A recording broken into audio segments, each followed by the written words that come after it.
Hi everybody, welcome to Ecodriver. My name is Helmut. Today we go out on the Ecodriver loop with a car that I have basically already tested, but with new clothes. It's the Mazda 2 Hybrid, which is a badge engineered Toyota Yaris. We have here the 68 kilowatt 1.5 liter engine, 59 kilowatt electric motor. Unladen weight is 1,126 kilograms. That's 2,370-ish pound. And NEPD consumption is rated with 3.2 liters per 100 kilometers. With the Yaris, I had 3.1, so we beat that. And WLTP is 3.8 to 4.0. Yeah, let's see what we can achieve with this car. I expect the consumption to be a bit higher, or the efficiency a bit less good due to the outside conditions. The roads are wet. It was raining heavily just before. Fortunately, it stopped now, but I'm not sure whether it will stay like that. But the wet roads have an impact on the economy. Yeah, the route we're doing is basically the same we always do, the Ecodriver standard loop, and you see here we start on the southeastern outskirts of Innsbruck, go out of town in the 30 km per hour, 20 miles per hour zone for about a kilometer, then we hit the ascent, which elevates us around 360 meters, 1100 feet, followed by some rolling hills, a descent, some mixed roads, open roads with speed limits ranging from 30 to 100 kilometers per hour, 20 to 60 miles per hour, and then some motorway, although we are restricted to 100 kilometers per hour there. And at the end, 18 kilometers, 11 miles of city traffic. The cameras will be on all the time in order to show A, that there's no need to go extra slow in order to be efficient, and B, to show how am I driving in order to achieve the consumption which we will have achieved at the end. Not to show how good I am, but to show how it is done and how you drive without being an obstacle on the road, without being slow. On the contrary, I'm sure we will see that there are a lot of other cars which prevent us from going faster and to drive really efficiently. Well, yes, at the end of this video I'll put up a link to the video of the Toyota Yaris so that you can have a comparison, but basically it's the same route, it's the same car, everything's the same here, except from there's a Mazda logo on the steering wheel, and there's a Mazda logo instead of the Toyota logo on the front, on the hood. So otherwise they come from the same production line, same engine, everything's the same. So yeah. This car is, I think it's used by Mazda to bring down the fleet consumption in order to achieve some goals, consumption goals, or consumption targets. Yeah, so I hope you enjoy this, despite the weather, and I'll talk to you later.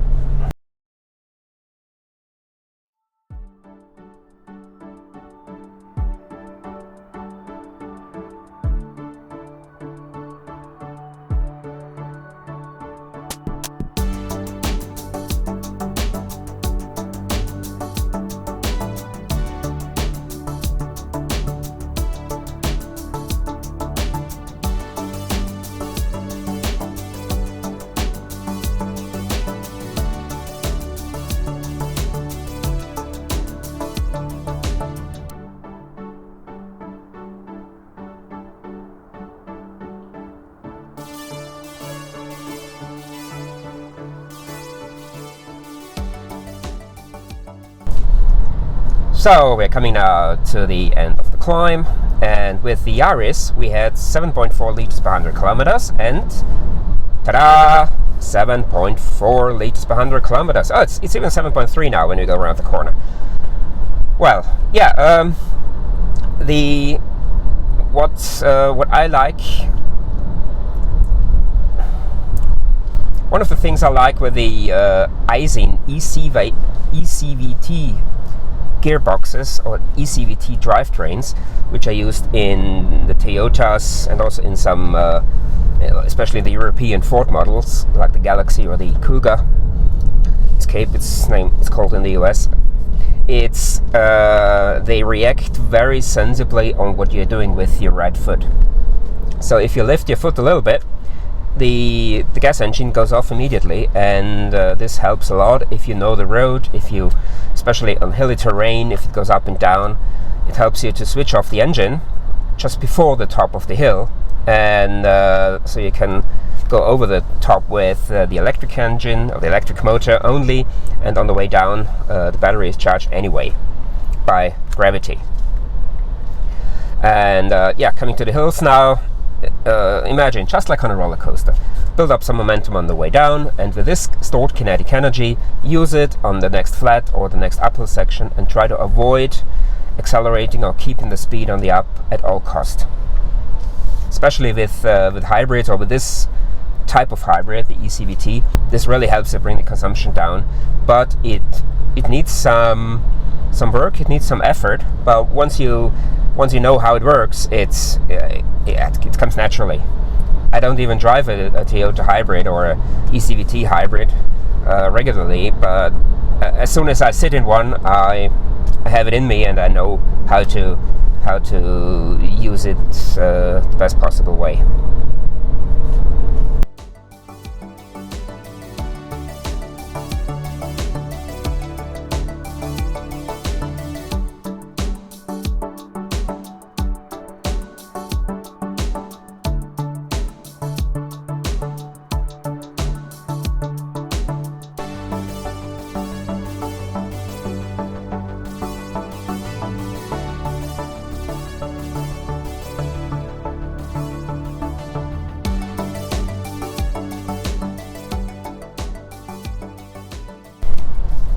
You may have noticed I tried to force the EV mode, but with these hybrid drivetrains, they are only open for full use after a couple of 100 kilometers. So and that's a brand new car, so it didn't work. I wanted to do this because we're now coming onto the descent, and I try to hit the descent with as empty batteries as possible in order to be able to charge as much energy back to the batteries. 5.2 liters per 100 kilometers at the end of the hills. Now on the descent, we have two flat sections. I try to pass those without the extra use of energy. Depends on the other traffic. If there is some sleeping pill in front of us, it will be a bit difficult, but it's important that I, in this case, enter the flat section with enough momentum, so and this momentum brings us over the whole flat bed.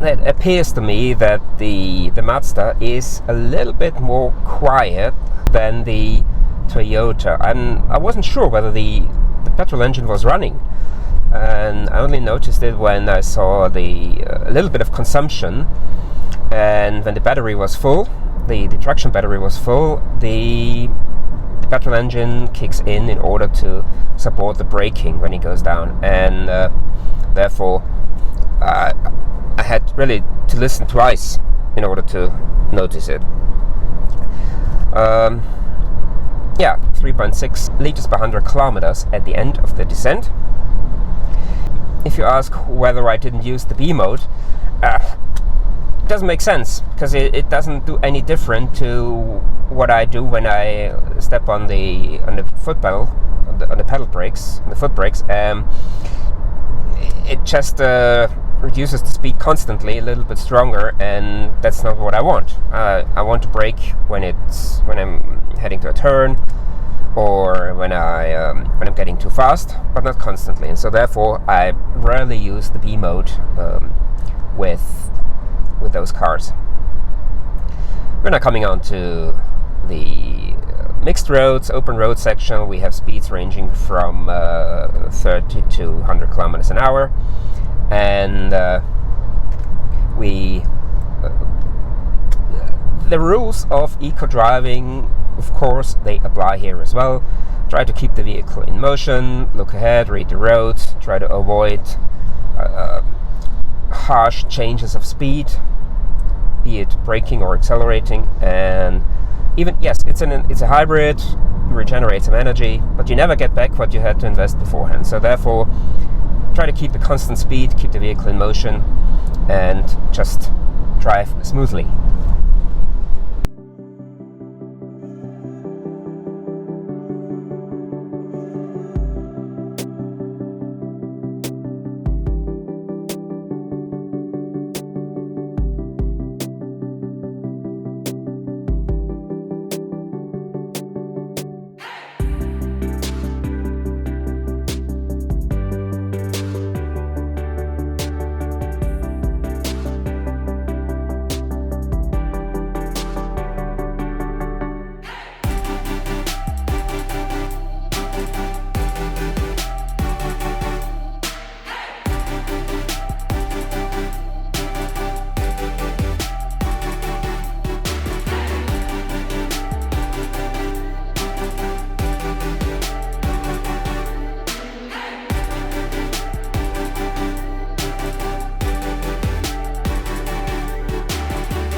.9 liters per 100 kilometers at the end of the mixed roads. Now we're coming onto the motorway, and here we are restricted to 100 kilometers an hour. If somebody complains that it's too slow, it is what it is. If I want to go faster, then I need to go quite some distance, and I don't have the time for that because I only have the car for 3 or 4 hours. And so therefore I have to do this where I live, and it is what it is.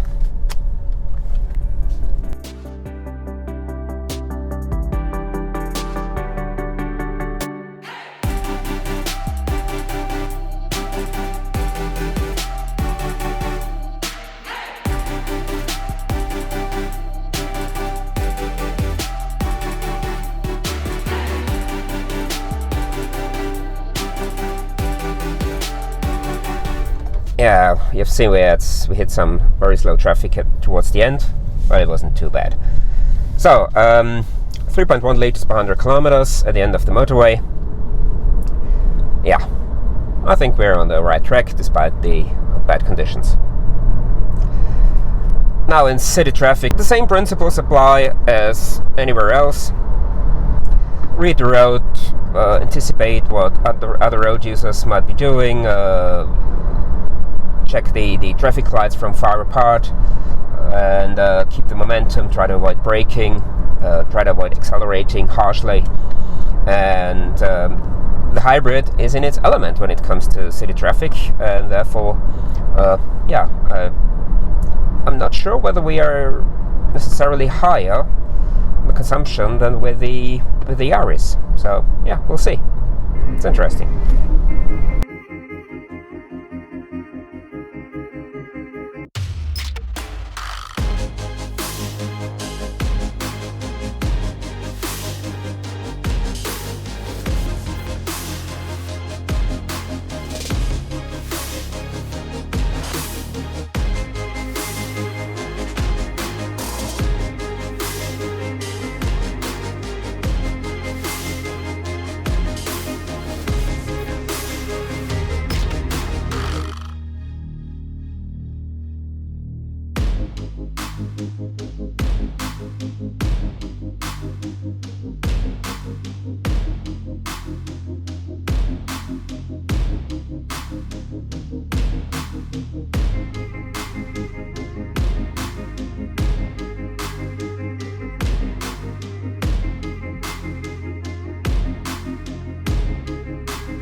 Wow, 2.9 liters per 100 kilometers on the dashboard. That's really a positive surprise. The last 2-3 kilometers I tried hard to stay below 3. That's the first time that I've driven a car on this loop with less than 3 liters per 100 kilometers.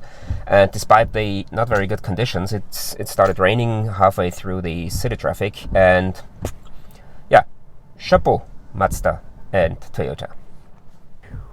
Well, I'm still baffled by the result of this trip with the Mazda 2 hybrid.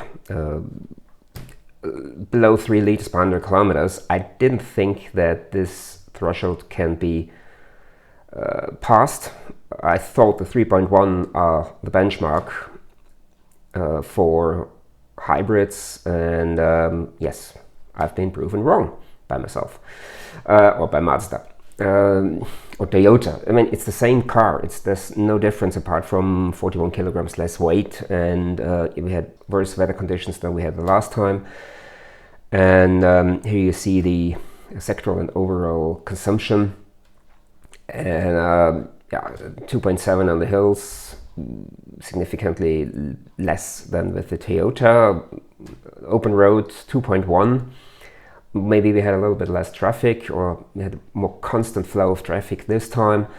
But still, the overall time was 2 minutes longer with the Yaris, and in city traffic 2.3 liters per 100 kilometers. So I think there's nothing to complain, although it has to be said, the car only gives you the opportunity to do so. At the end, it's still down to the driver, and I've given you some advice during the video, and one thing I did different this time, maybe this explains it, I adapted my driving style a little bit with the eCVT gearbox and the eCVT drivetrain from Toyota, and in this case Mazda. Once the petrol engine kicks in, it also charges the battery. This is to shift the load to a higher load in order to make the burning process more efficient. So what I did this time was, once the petrol engine kicks in, I push the pedal a little bit harder, not full throttle, but just a little bit harder, in order to even more shift the load towards high, and therefore probably the engine was running for less time, and maybe this is the trick. I don't know. I probably have to verify this with other Toyota hybrids. Maybe it is. I will try to find out in the future.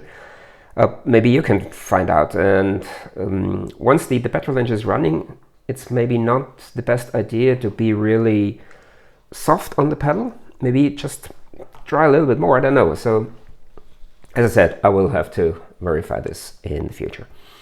Anyway, the usual rules for driving efficiently still apply. You can find my video with my 5 tips up here. Now I'm having a bottle of wine to celebrate the 2 in front of the comma. And yeah, that's it for the Mazda 2 hybrid. Thanks for watching. Take care. See you next time.